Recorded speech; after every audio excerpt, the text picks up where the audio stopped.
Hey there. So the podcast is currently on an extended hiatus so that I can write my next book and work on some other exciting projects. But while we're away, I hope you'll enjoy this fan favorite episode from the archives. If you want brand new content to help you make peace with food and heal from diet culture, come sign up for my free weekly newsletter at christyharrison.com/newsletter, where I answer a weekly listener question. And as always, if you join my Intuitive Eating Fundamentals course at christyharrison.com/course, you get access to our exclusive monthly Q&A podcast where I answer all your new questions. Just go to christyharrison.com/newsletter and christyharrison.com/course to sign up, or click the links in the episode description. Welcome to Food Psych, a podcast about intuitive eating, health at every size, body liberation, and taking down diet culture.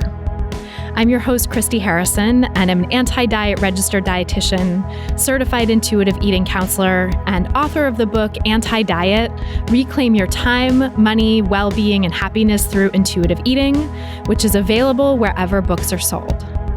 Join me here every week as I interview interesting people from all different backgrounds about their paths toward peace with food in their bodies. And by the way, on this show, we bleep out diet culture stuff like weight and calorie numbers, but we don't censor swear words or other adult language, so listener discretion is advised. Anti-diet revolution, we're for health at every size. Eat the foods you like. Food Psych. Hey there, welcome to episode 208 of Food Psych. I'm your host, Christy Harrison, and today I'm talking with Maxine Ali, who's a body image researcher, writer, and linguist. We talk about why wellness culture is really about privilege, not health, racial objectification, and how it contributes to feelings of disembodiment, how to recognize when diet culture is co-opting non-diet language, the power of language in changing the discourse on health and wellness, and so much more. It's such a great episode, and I cannot wait to share it with you in just a minute. And it really will be just a minute because there's no listener question in this week's episode, unfortunately. I just had a major computer malfunction yesterday and today, and I'm still picking up the pieces. I actually even got a new computer because my old computer crashed, and I thought that was the heart of the problem, but it turns out there's other problems with my Dropbox and syncing, and like all my files are just inaccessible. It's kind of a nightmare over here. So I'm going to get to it quick this week, but next week we should be out of the weeds with all these technical difficulties, and I should be back with another answer to a listener question then. So if you want to submit your own question for a chance to have it answered sometime on an upcoming episode, possibly even next week, you can go to christyharrison.com/questions. That's christyharrison.com/questions. And of course, as always, you can check out my intuitive eating online course for a lot more support from me, monthly answers to your questions, to all your questions, as well as daily support in our private community exclusively for course participants, where you can connect with other participants and with me and my staff for lots and lots of support on your intuitive eating path. Plus, we have 13 modules of content that I've already recorded. So no matter what chaos is happening in my life with my computer issues, you've got that content just immediately delivered to you already when you sign up for the course. So you can learn more and sign up at christyharrison.com/course. That's christyharrison.com/course. And now, without any further ado, let's go talk to Maxine Ali. So tell me about your relationship with food growing up. I think for me, with my relationship with food growing up, I never really had a word for it other than normal. And now looking back, you kind of recognize that there's no such thing as a normal relationship with food. And the best way I could describe it is that food just never really entered my consciousness that much. I'd say I had a very intuitive relationship with food, actually, in terms of eating when I was hungry, stopping when I was full, but never really thinking too much about if I wanted like an extra bit of cake or just a little bit more chocolate. It was just sort of very fluid and peaceful. I think the thing that was quite notable in hindsight was there wasn't a huge amount of diversity in my diet or balance because I grew up with a single parent who kind of worked very, very hard to provide for me and my brother. So it was a lot of kind of time poor meals, but it was lovely. We had a great time with food, and, I was just very relaxed, and it never really was an issue for me, I would say. That's great. I mean, yeah, what a rarity in this day and age. Did you grow up with thin privilege? Do you think that sort of helped insulate you from any fears about food in your body? I think so, yeah. I mean, body image issues are another matter. I would say one thing from a very early age, I was very conscious of my body. I think I could tell you from about like 6 years old, I knew that there was something better about being thinner, that people who are thin got more praise, that people who are in larger bodies were ostracized a lot more. I was quite a small child, and I just remember very clearly how much praise I would get from such a young age for being so tiny. That's interesting because it's, yeah, sort of the flip side of compliments like that is this fat phobia gets instilled, right? It's like, oh, if it's good to be small, I guess it's bad to be large. Absolutely, yeah. And yeah, I think it just sort of was ingrained in me that one of the defining characteristics of my identity was being this smaller person. I took a lot of pride in being that way. Did that sort of manifest in trying to change how you ate at all? Did you connect it with food or not really? Not so much when I was younger, because I very much had the privilege of I could eat and it wouldn't really change my body. And it never really clocked onto me that food was an influence in that way. I was quite active from quite a young age as well. But it wasn't until I was maybe getting to my about teenage years that sort of, as your body changes anyway, I kind of started realizing the relationship between food and my body and started trying to kind of harness that in order to control things. Do you think that was related to like body changes in puberty at all or? Slightly, but when I was about 12 years old, I got very, very ill. So I was diagnosed with ulcerative colitis. And throughout that period, because it took quite a long time to get a diagnosis, and throughout that time, I was just gradually losing weight. And it was months of this not really being able to eat as I would normally like to before I finally received a diagnosis. And then I went on some medication, which kind of caused some quite drastic weight gain that was very notable. When I finally started going back to school, people were suddenly like, oh, wow, you've gained a lot of weight. And I could kind of tell by their reactions that it wasn't a good thing. And that for me was kind of the beginning of this kind of really fraught relationship with my body and food. Oh, yeah, that sounds so painful because also it sounds like you went through a lot. Maybe we can talk a little bit about the ulcerative colitis diagnosis and symptoms that you faced and stuff. And, I know that's incredibly painful. So to have a medication that ostensibly was helping you feel better and then to have it have the side effect that people shamed you for was probably adding more pain on top of an already painful experience. Yeah, definitely. I mean, that was one of the most fascinating things to me, looking back on it now as a body image researcher and thinking about how, in my mind as a 12-year-old, the worst thing in the world was not being sick. It was being in a body that wasn't praised like it used to be, being in a body that people were less envious of. I do remember this one specific time when I went to the doctors shortly after kind of being on medication for a while. I was getting a lot better. And they weighed me while I was there and told me my weight. And they were like, oh, so you're about average, well, for your age and your height as a child. And my reaction was of horror. Like I was absolutely distraught that I was now average and not underweight. Wow. Because that was such a part of your identity and such a thing that people praised you for. Absolutely, yeah. It sounds like, 12 years old. People are I remember being 12 and image was so everything, right? I'm sure the illness was not fun, but it sounds like the image you were projecting or the way that people were perceiving you kind of trumped that in your mind. Yeah, I mean, it's crazy to me now that, especially like receiving compliments from adults when, say, I'd get a little bit ill sometimes, because obviously the illness is one that kind of, it never goes away. So after some time, you might have a relapse. Whenever I'd have a relapse, I'd lose some weight and I'd be getting compliments from maybe like teachers or parents of people I knew. And they'd be saying, oh, you're looking great. And I would just be like, I feel terrible, but thank you very much. Right. Like this illness that was making you feel so bad was actually garnering you compliments. It's so confusing. Yeah, absolutely. And it really kind of messed with my head. I didn't know. I think I lost what it felt like to actually feel good in your body, to feel in control and safe and at peace. For a long time, that was just lost. That must have been so hard. For anyone who doesn't know, can you just explain what ulcerative colitis is? Sure. So ulcerative colitis is basically a gastrointestinal disease that causes sort of ulcerations and inflammations throughout the lower digestive tract. So there's also Crohn's disease, which is basically the same, but throughout the digestive tract. But colitis is just the lower part. Right. And those ulcerations can cause a lot of symptoms, right? Yeah, so sort of very loose stools, bleeding in the stools. There's a lot of cramping and pains.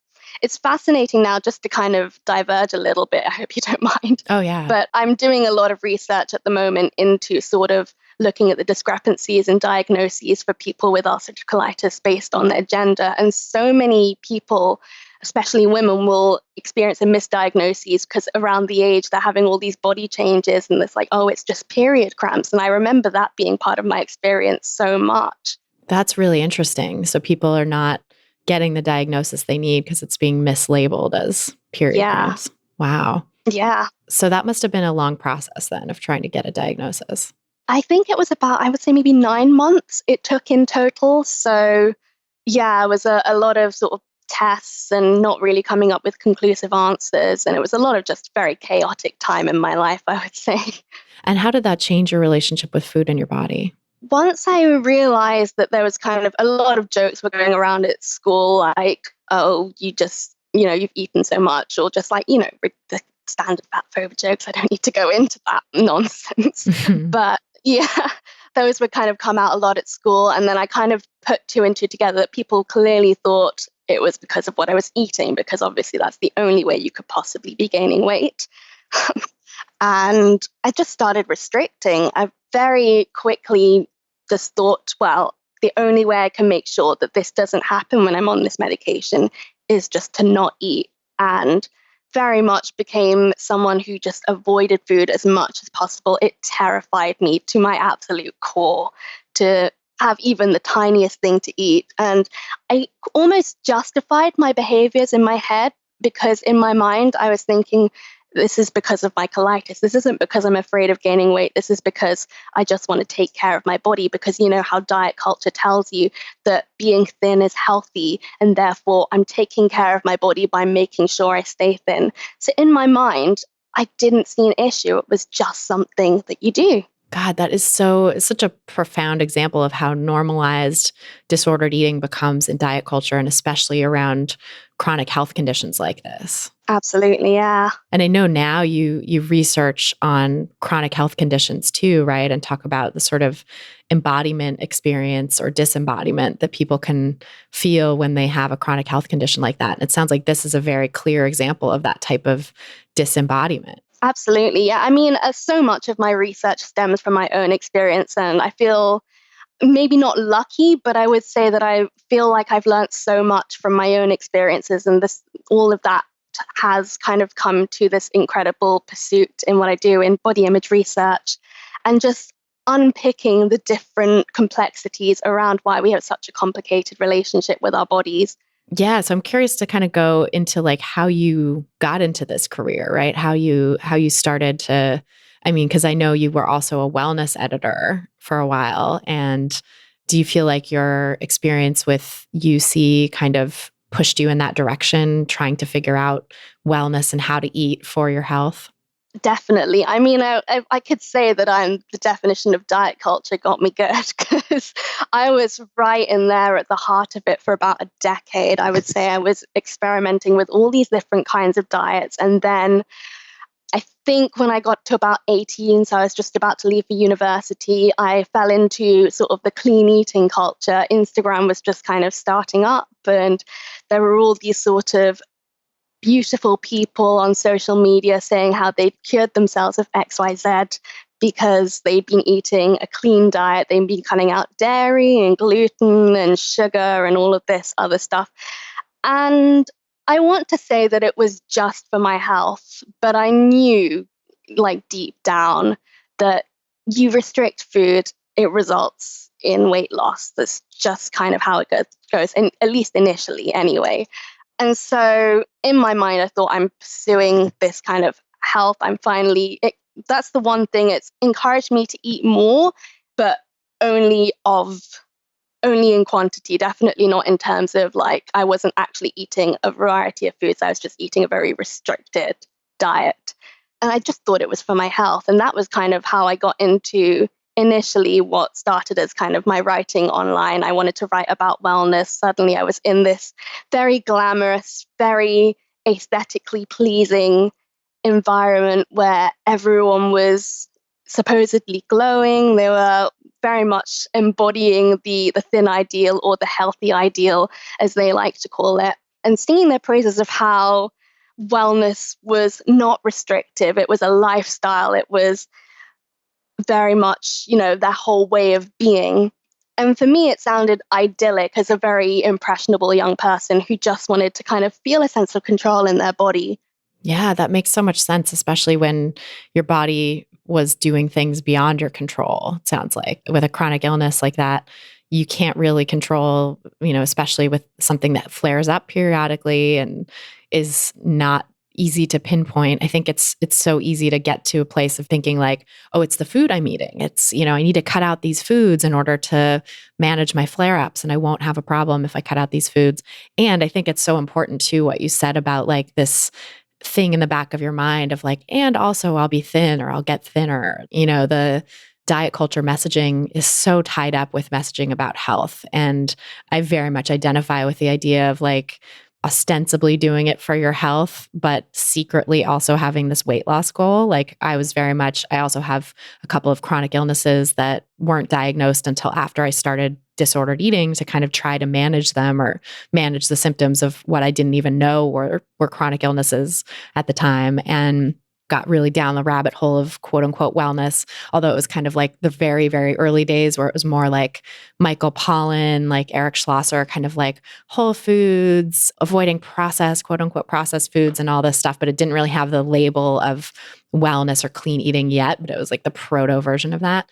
And just got into this kind of whack-a-mole of trying to cut out different foods and manage symptoms. But always it was with this impetus of like, and I'll magically become thinner or stay thin or, not gain weight, because that was such a fear I had from just my diet culture saturation and disordered eating behaviors and thoughts, that health was kind of a convenient guise for that. Like it became right, this easy way to sort of deflect attention from the disordered and kind of fat phobic thoughts, and to say, no, this is just about my health. Absolutely. I mean, I think the key thing there is the fact that health is just so tied up in thinness. Like it's so ingrained in us that being thin, and it doesn't matter how thin is always better than being fat or having weight on your body. And so it's understandable that even though we kind of have these thoughts that, oh, we're being healthy,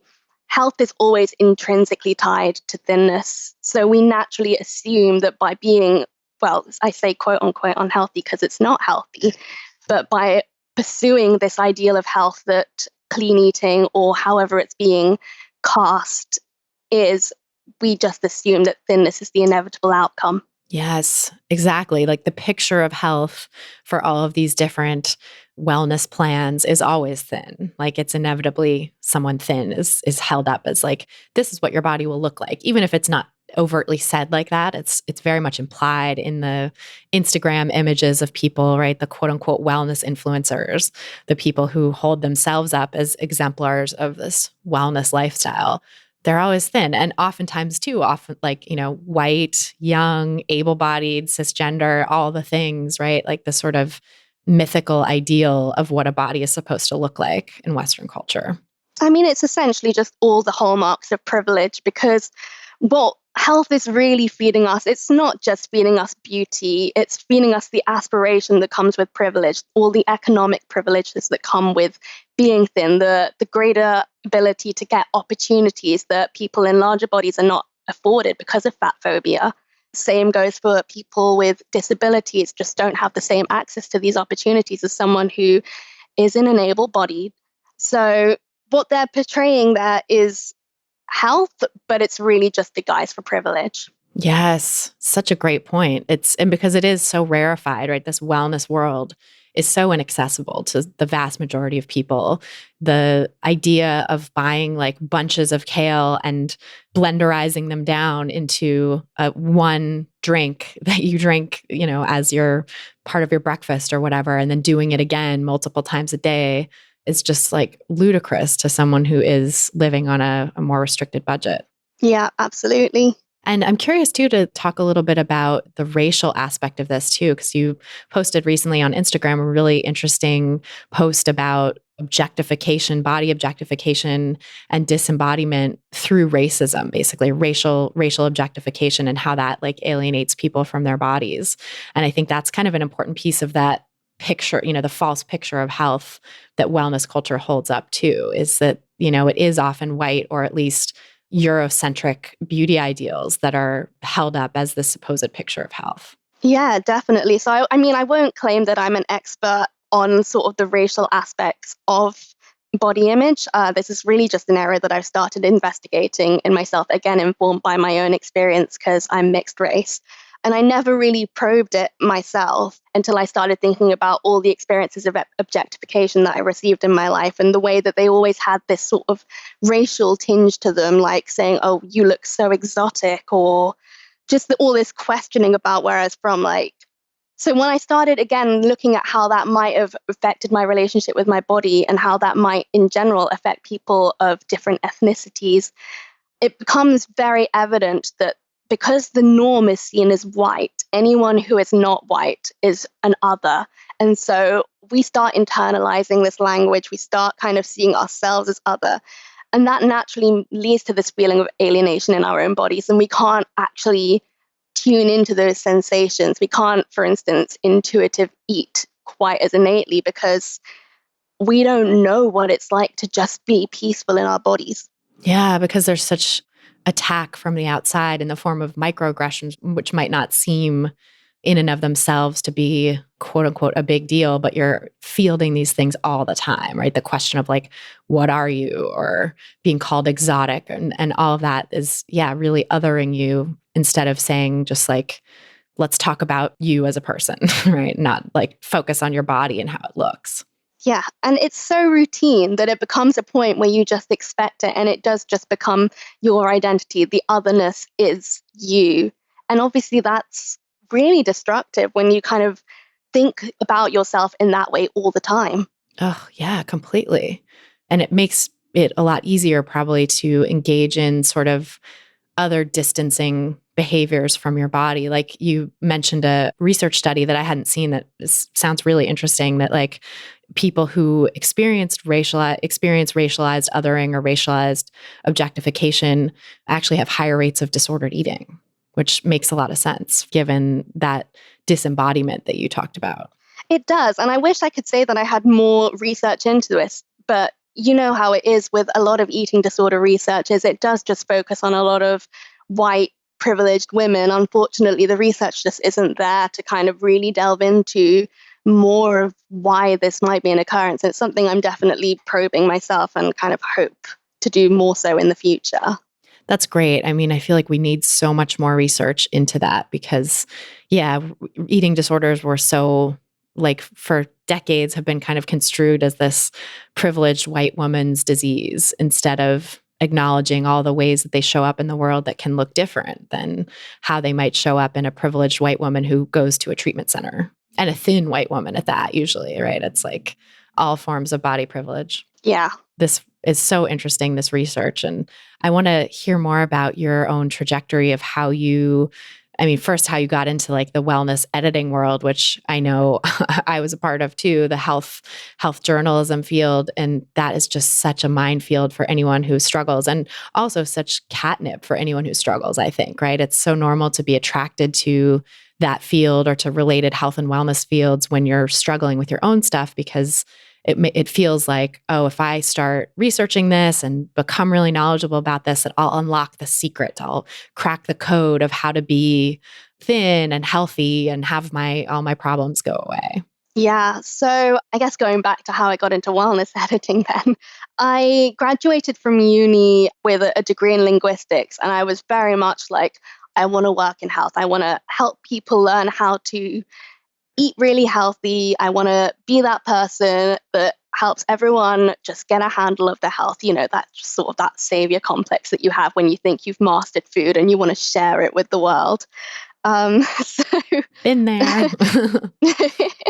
So my first, I'm very quickly out of uni. I got an internship with a UK women's fitness magazine that shall not be named, and very much dove in straight into this culture. And it was a culture of disordered eating. I have no other words for it. Like, I was surrounded in this office by women who were constantly dieting, women who were constantly measuring what they were eating. They were kind of trying all these juice cleanses. And initially, it certainly fed this. It kind of legitimized what I was doing as healthy, because when you're working in an industry that supposedly is supposed to be disseminating health information, and you see this kind of behavior, you think, well, this must be what health looks like. And so that completely just encouraged me, I would say. I was very much just stuck, and I was very much just dedicated to pursuing this picture of health so that I could become essentially not just succeed in my pursuit of health, but succeed in my career, to get to the place where I saw these other women where they were writing all these articles and they were living these incredibly, I would say, glamorous lives. They were going to all of these very high-end boutique fitness studios and getting all of these wellness treatments. And that was a very aspirational lifestyle. That's kind of the way wellness is painted. It's not just about the health, it's everything that comes with that. Oh my God, totally. Like, yeah, the wellness treatments and the boutique fitness, that's such a great point, because those things are so rarefied and they're so out of reach of the typical person, right? Like, spending $30 or whatever on a fitness, one class is just ludicrous from it's absurd, financial perspective, right? And like, I'm sure, because knowing how, I don't know if it's different in the UK, but in the US, journalism really thrives on freebies, right? Like, we've got all these, free access to restaurants and classes. Oh, definitely. It's a lot of sponsors a lot of the time. It's very much, there's not a lot of genuine critiques of what you read but certainly in wellness journalism. It's very much just whose PR is friends with whose editor. Totally. Yeah. Yeah. So the fitness classes that the PR person is friends with the editor of get named, get recommended. And yeah, there's not really any digging into, because I think that's the thing, right? The critical eye is so missing because the people who are running the media are so in it themselves. That's something that I try to point out to people whenever I can, is like, you really have to consider the source here. You have to consider that the people who are attracted to and end up rising up in the field of health and nutrition media, wellness media, are oftentimes the most disordered, or oftentimes people who really bought into diet culture's version of health and nutrition and seemingly are quote unquote succeeding in that realm because of really restrictive and disordered behaviors in their own lives, and oftentimes don't see anything wrong with that. For my own early journalism career, I was binging constantly at night. I would eat restrictively, quote unquote, healthy foods during the day and eat the way that I thought I was supposed to eat based on the articles I was writing, the research I was doing, and then end up binging on the quote unquote forbidden things and, think that it was my fault and that there's something desperately wrong with me that I couldn't just eat this way that I was supposed to be eating.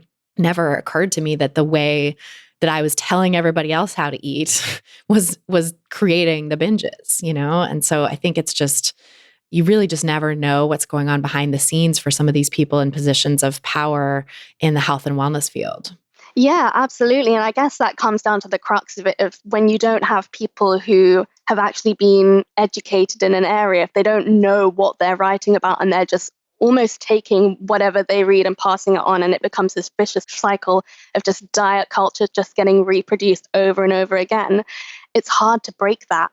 Yeah. And I think that's such a great point too, of like, they're not really educated in science, right? Like I went into my journalism career having majored in rhetoric and French literature as an undergrad, which is great preparation for writing and, journalism, not great preparation for reading health studies critically. And it sounds like maybe similar was true for you too, right? Linguistics is a great preparation for a career in any form of communications, but not in how to actually understand and read critically about what you're reporting on. Yeah. So I think I'm very lucky that around that time, I think there was sort of almost the kind of exposure of clean eating at the same time, where there was sort of the stuff going on with Bell Gibson in Australia, and people were kind of cottoning on to the fact that wellness maybe didn't know what it was talking about. And I was very lucky at that time to meet some really, really great evidence-based nutritionists, such as Pixie Turner and Laura Thomas, who I know you've had on the podcast, who were very much they were very understanding. And I very much appreciated that as a wellness writer, coming at me and saying, okay, this is everything that's wrong. We need to do something about actually getting proper experts in. So from very initially in my kind of wellness career, I kind of started realizing that something wasn't right, but I don't think I realized the extent of the disorder that was rife within that industry until I finally stepped away from it. And were you still struggling with your own disorder at that time too? Yeah, so it was definitely ongoing because, like I say, you don't realize how ingrained diet culture is until you finally start unpicking it. And it's been ongoing, I would absolutely say. It really was sort of me deciding to leave wellness was just the first step. It might have seemed in my eyes at the time that this is the final thing. I need to fix my relationship with food. But that was really just the beginning. Yeah, it's so interesting how it just becomes this like onion, the never ending onion, where you're just peeling back more and more layers and sort of uncovering things. I can relate to that. Yeah. That is a great analogy. Yeah, you just never know what you don't know until you start digging in, right? Yeah. And so how did the body image research come into your career then?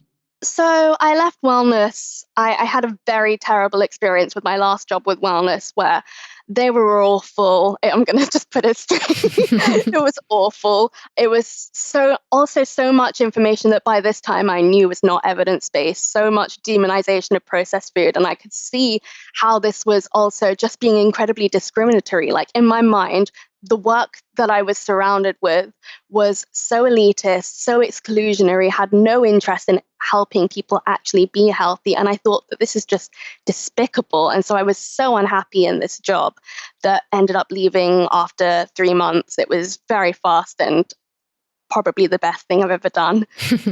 Yeah. Sounds like you just reached your boiling point and had to get out of there. Yeah. So pretty much immediately after that, I went back to study for a Master's of Science in Medical Humanities, which was, I kind of just wanted to figure out a way to incorporate my knowledge in linguistics, because language is something I've always been so passionate about. And I really wanted to kind of get to the core of how diet culture instills all these ideas through language. So I went back to get this master's and started learning a lot more about sort of the way that we have constructed the body, the way that all the different symbolisms that come into it. And when we have this meaning of the body and we have the meaning of health. And from there, just really took to body image research and looking at particularly people with eating disorders, just drawing on my own experience, but also all kinds of experiences, like just different chronic illnesses, and just trying to understand how complicated our relationship with our body is and how it's been so overlooked. We have this sort of mind-body dichotomy, like the mind can command the body, and the body is just this tool that we have to manipulate and control. But the reality is that it's so interconnected, and our body has such a huge influence on our mind as well. Yeah, there's so much cross-talk or talking back and forth between the mind and the body. That connection really is not severable the way that Western culture makes it out to be. Yeah. It's really interesting that you talk about language and the importance of language in the construction of health and diet culture, because that's something I'm super fascinated with too, is like how did we get here? What's the rhetoric? What's the language that is being used to shape these ideas and ideals about health and beauty that then serve to oppress us and keep us locked in the pursuit of something really unattainable? So can you talk a little bit about kind of what your work on language has uncovered and why you think it's so important to be talking about the role of language in this in the first place? Sure. So I guess where I typically start when I start talking about language is kind of the idea that words are not just words, but they kind of form the underscoring of our entire understanding of ourselves, of our bodies, of our identities. Like so much of the way that we express ourselves and so much of the way that we learn about the world is through language. And so it's really important that we kind of consider what words and what ideas we're picking up very early on. And so if you think about sort of in the context of diet culture, when you start learning about food, from very early on, you kind of learn this idea that there are good foods and bad foods, and they might be described in different ways. They could be clean or dirty, which is obviously the clean eating example, but we have so many ways of just being like naughty or guilty, or there's sort of the converse of the less religious terminology. There's like the whole all natural and this kind of pursuit of purity. And so it's fascinating looking at all the underscoring ideologies that operate within language, and it reveals so much. Yeah, completely. Right. That sort of religious language or the idea of just, because I feel like saying all natural or saying processed, those have connotations, moral connotations that they carry too, even though they're not as overt and obvious as like guilty pleasure or sinful or clean. And, it's a little harder to make that connection obvious to people when you're talking about diet culture. Yeah, definitely. In terms of the all natural one, it's really, really interesting because if you start looking at sort of the roots of natural, a lot of it comes down to this kind of idea that, well, particularly for women, and diet culture isn't well known for obviously trying to control women's bodies, but there's this idea that women are kind of naturally created in a specific way. So they're meant to be perhaps quite domestic, or they're meant to be mothers and carers, or they're meant to be sexualized. And through kind of this all natural language, though it's very, very subtle, it's just for reproducing these ideas that women have a place, and it's not necessarily a place of power. That's really interesting. It's sort of wanting to put women back in their quote unquote natural place, which is, of course, culturally constructed too. Of course, yeah. And then, of course, when you have these sort of natural food imperatives, suddenly they are commanding exactly this of women. They're commanding that, oh, you can't eat convenience food that gives you time. You have to prep everything from scratch. You have to spend a lot of money on making yourself look good. And suddenly, though you don't realize it, you're just reproducing this kind of idea that women are less than. Right. And that their role is in the kitchen or in the home and not going out in the world and doing things that have nothing to do with food preparation or keeping themselves looking good. I mean, totally, because that's all diet culture really wants, is just to make sure that women are as oppressed as possible. Right. Yeah. The Naomi Wolf thing of like diet culture is the most potent political sedative there is.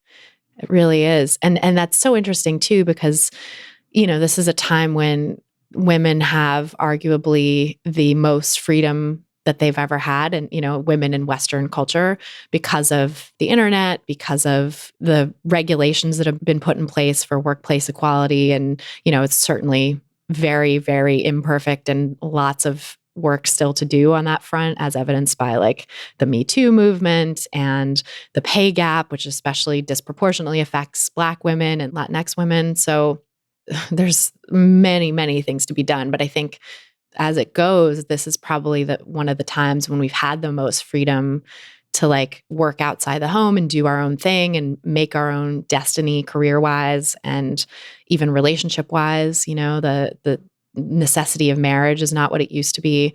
So, I think it's no coincidence that at this time in women's history that the strictures of diet culture just get ever tighter. And now the way to be a quote unquote good woman in the sort of aspirational, wealthy example of a woman is like you're preparing all your baby food from scratch and your kids' meals and prepping everything all day long and going to the farmer's market and doing yoga classes and doing all this stuff that, it's like, where's your time to actually work? This is clearly like an example of a stay-at-home mom that is being held up as the epitome of health and well-being, and like not knocking stay-at-home moms, because that's great if you want to make that choice. And if you love doing it, then more power to you. But like, it's really not attainable for the vast majority of people.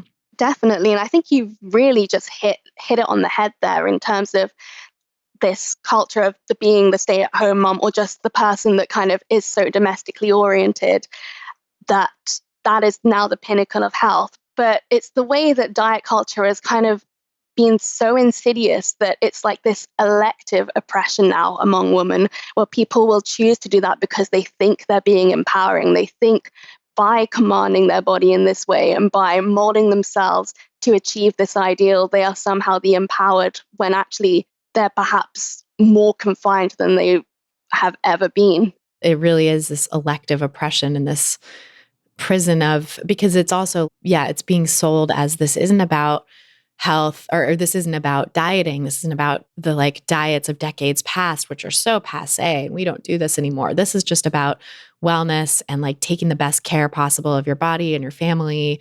And the idea of like self-actualization, the pinnacle of self-actualization is this picture of quote unquote wellness, when it really is so retrograde, and it's putting people back in this position that women were relegated to for centuries before.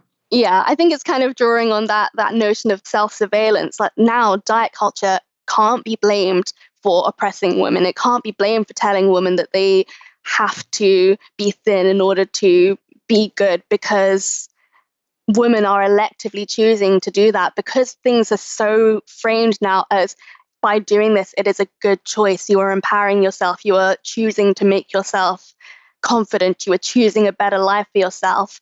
When it inevitably goes pear-shaped and women end up with this disordered relationship with food in their body, diet culture can't be to blame.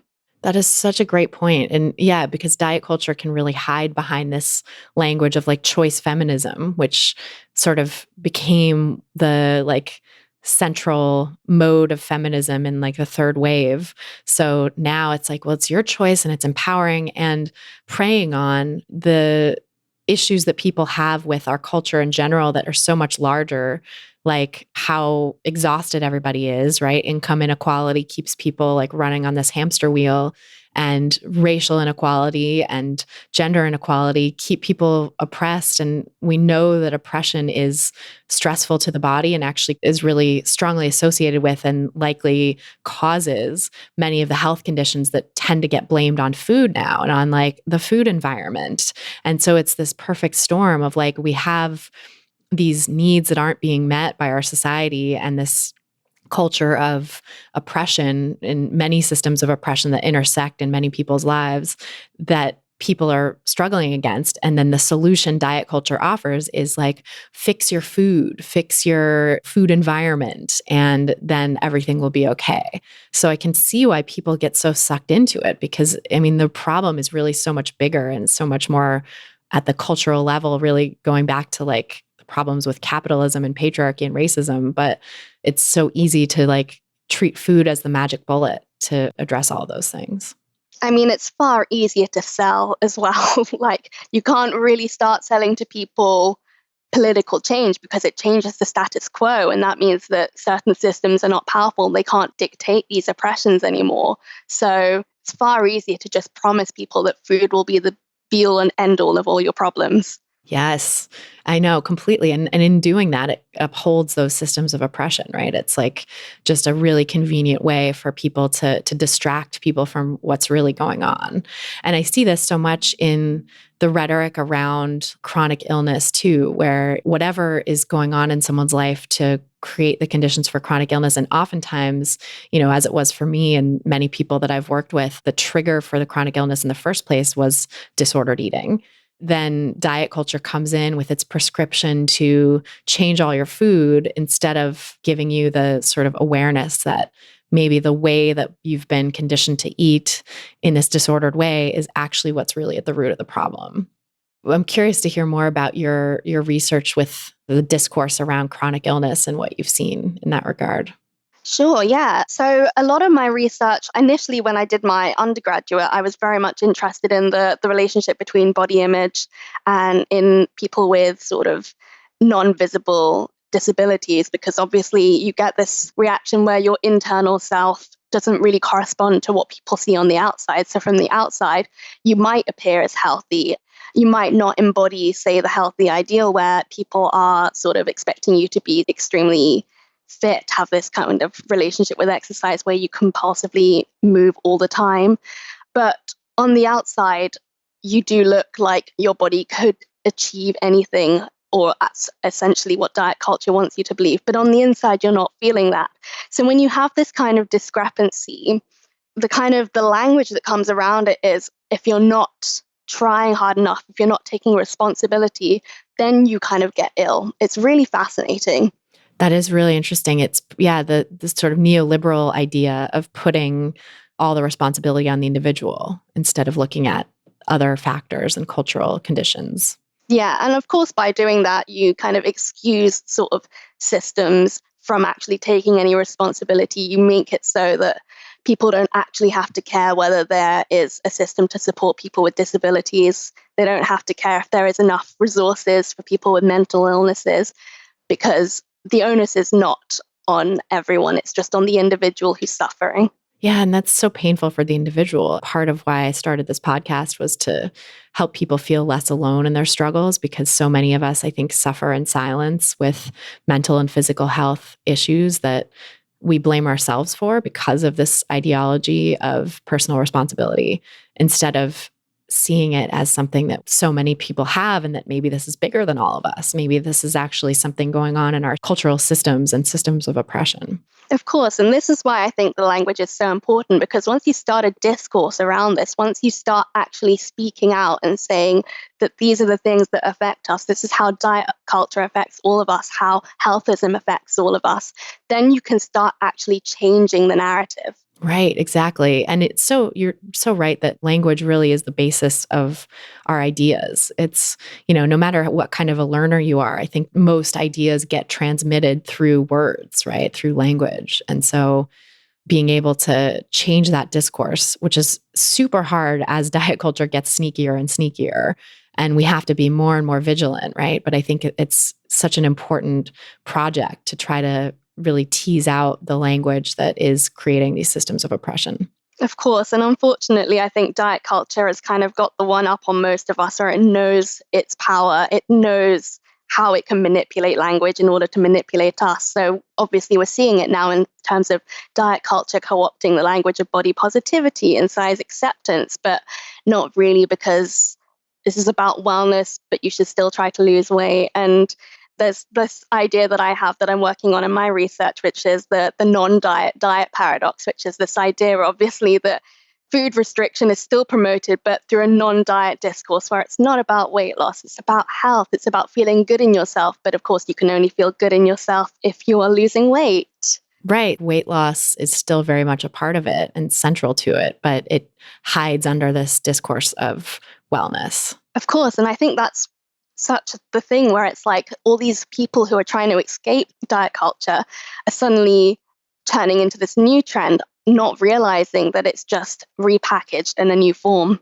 Yeah. And I'm curious if you have any tips or ways that people can try to identify that, because I see so many people who are confused who come to me and say, what do you think of this? Just recently in the US, we had, I don't know if you saw this, but there was this dietitian who calls herself an anti-diet dietitian, but is promoting weight loss and saying that you can be anti-diet culture and like using all this language that like I and my community use, right? Or it's like anti-diet culture, we're against diet culture, but then also you can have like sustainable weight and fat loss, quote unquote. And it's just like my mind has like a record scratch whenever I see something like that. Yeah. And I can like, I can really like feel it in my body usually, where I'm just like, oh no, I know it is like a core outrage whenever I read something, especially from someone who is like a dietitian or a nutritionist who claims to be non-diet, weight inclusive, all bodies are good bodies, and then next thing they're saying is, and here's how you can lose weight. Ugh, I know. It's just infuriating. And I can see why, people who are newer to this movement get so confused by it, because it has the trappings of, okay, this is like the movement that I'm starting to learn about, and maybe I'm clicking on hashtags and trying to learn more about what's been like written and said about these things. And then to stumble into that, I think, when people don't have a huge amount of knowledge about the movement in the first place, they might be like, oh, is this a part of the movement that I just missed? Is it really about weight loss secretly? And I know people end up feeling so upset by that, and so triggered by that. Yeah. Do you have any ideas of like how people can sort of tease apart and recognize diet culture in those sneaky forms? I think the most telling thing is really when you have these dichotomies of food. So whether it's good or bad food, or if it's just saying, oh, these are healthy foods, these are not, or even sometimes I kind of question the whole, this is nutritious food and this is not, because nutrition does uphold this place of higher moral stature, and people know this. And so kind of sometimes when trying to justify this kind of discrepancy between food, it implicitly destabilizes the kind of neutral approach that you want to be taking when you're having this neutral view of food. So yeah, always the dichotomies, I think, really stand out. I think, honestly, whenever there's excessive talk of like carbs or protein or just different nutrients, because it's such a telling thing where people who have this excessive knowledge of nutrition tend to be ones who adopt disordered eating patterns. And of course, that's not to say everyone does, but it is a trend where we can see people who have these sort of heightened understanding of food are also the ones that are more likely to be overanalyzing what they eat, to be kind of mentally calculating things. And it's not necessarily just calorie counting, but kind of just thinking, oh, did I eat carbs this morning? Did I have enough protein here and there? And it's all these little thoughts that you don't realize is diet culture talking to you. Oh, that's such a great point. It is so, because it's that moral hierarchy, right? Where like carbs are seen as bad and protein seen as good. So the way that you're calculating out those things and being sort of like, oh, am I allowed to have carbs again today? Or, at this meal when I had it at the last meal, or do I need more protein? Like that also has that's giving food this moral value when you might not even recognize that you're doing that. Yeah. And I think also, one of my last things that I always tell people is kind of question the privileging of healthy, because of course, not everyone can be healthy. Healthy is something that comes from having a whole range of other socioeconomic privileges as well that most people it's just not within their control.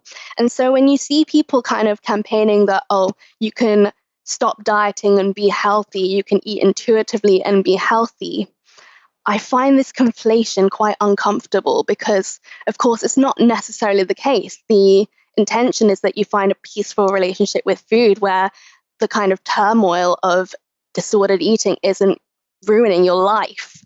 But healthy, it's that kind of idea where people confuse health at every size for healthy at every size, which is not the same, but people misunderstand it. And I think that's the hallmark of sort of diet culture disguising itself as non-diet by privileging a certain type of body, whether it's thin, whether it's healthy.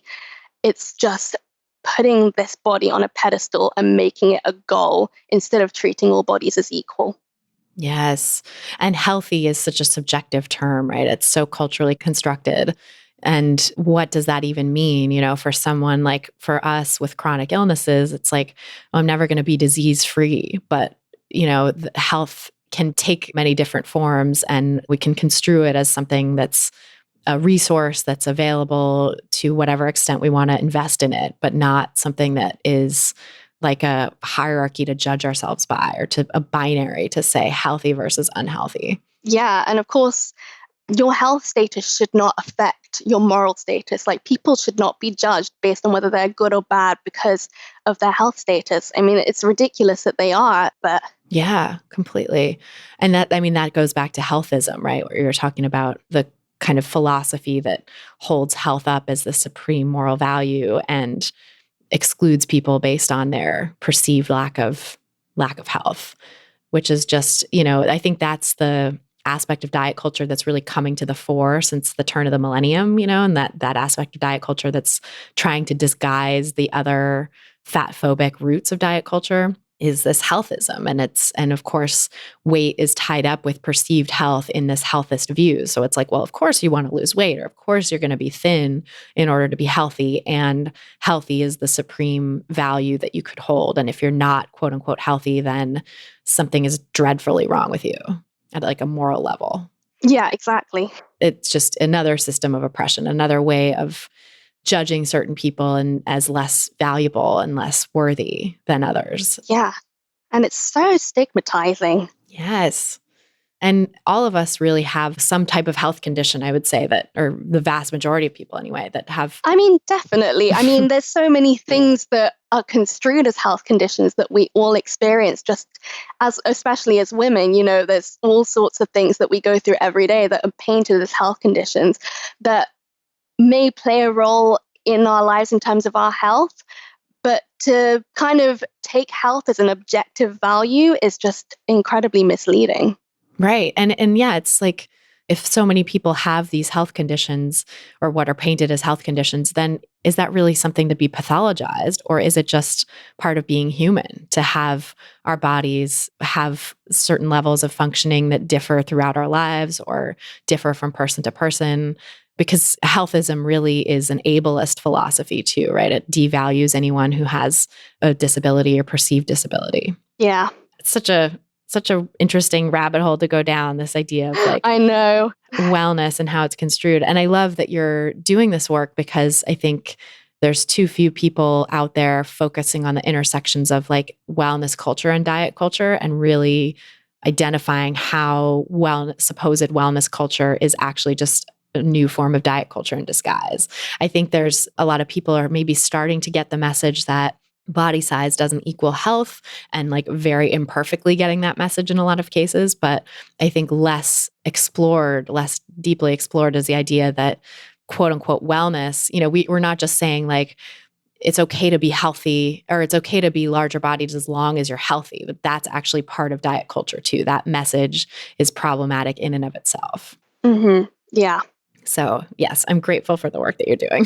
Oh, no, thank you so much. I mean, I'm hugely inspired by what you do. Right from before I even went and did my master's, I was listening to your podcast and just nodding along all your incredible guests and just being like, yes, these are speaking my language. Oh, I'm so glad. And I'm curious how like your own relationship with food has changed too in that process. Well, definitely just unpicking kind of all these internalized biases I had around food, sort of thinking about if I was afraid of something, well, why am I afraid? Is it because that food is genuinely bad? Is it because of the ideologies that are surrounding it? Kind of unpicking my internalized fat phobia, my internalized healthism, I guess, in terms of thinking, okay, even if I don't feel great, that doesn't make me a bad person. And that has just transformed my relationship with food and transformed my relationship with my body.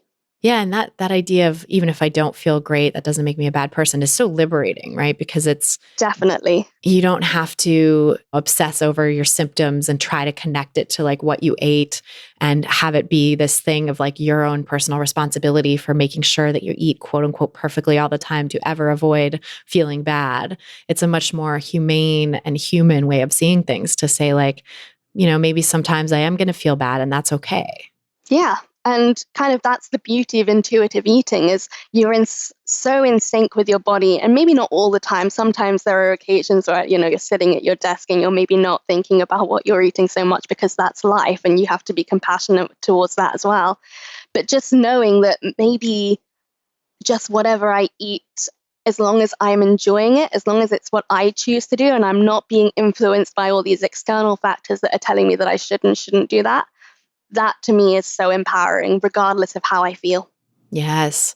Yeah. Because you don't need to be judged, like judging by, how you feel is just another kind of external value that diet culture has created where it's like, obsess over exactly how bloated you are after this type of food and what kind of digestion are you having and look at your poop and all this stuff that's just like way too much focus on. It's too much. I mean, most people do not need to be concerned. Like, bodies do things. Bodies are not these kind of smooth working operative machines. They kind of have their little blips, and every now and then they'll do something gross, and that's awesome. Totally. Yeah, that's a really like humane way of seeing it too, is that bodies are not machines and we just need to give them some grace and ability to do their quirky things. Yeah. Well, tell us where people can find out more about your work and just delve into your world. Sure. So I'm mostly on Instagram. I kind of post a lot about language and health, a lot of sort of linguistic theories, research articles, everything that I write about. I'm very passionate about making sure that I have citations everywhere because I know that people love to read more into these subjects. I certainly do, and I'm very appreciative when people kind of provide resources. So hope I can be that. But yeah, I'm on Instagram. Just my name is Maxine Ali. Occasionally, you'll find me on Twitter kind of ranting about whatever I've seen Weight Watchers do. I feel like that's the sole purpose of my Twitter. And I also I still do some journalism every now and then, but that will usually be posted up on my Instagram where I'll share if I've written an article. I've written some articles about sort of the relationship between language and body image. I'm doing some more coming out soon about chronic illness and language and how that affects our relationship with our bodies. So yeah, I'll just keep everyone posted on social media. That's great. I love your Instagram and I love that you have those citations too, because it's such a great resource. And I'm one of those people who really appreciates being able to delve into the science and thank you. Certain contexts, of course. There's like context for science and context for just talking about human emotions and needs and stuff. But I love having those resources available to delve into further. Oh, well, thank you. Thank you so much. It's really great talking with you. Oh, it was lovely to talk to you. Thank you. So that is our show. Thanks again so much to Maxine Ali for joining us on this episode, and thanks to you for listening. If you're looking for some practical guidance to help you get started on your own anti-diet path, you can grab my free audio guide, 7 Simple Strategies for Finding Peace and Freedom with Food, by going to christyharrison.com/strategies. That's christyharrison.com/strategies.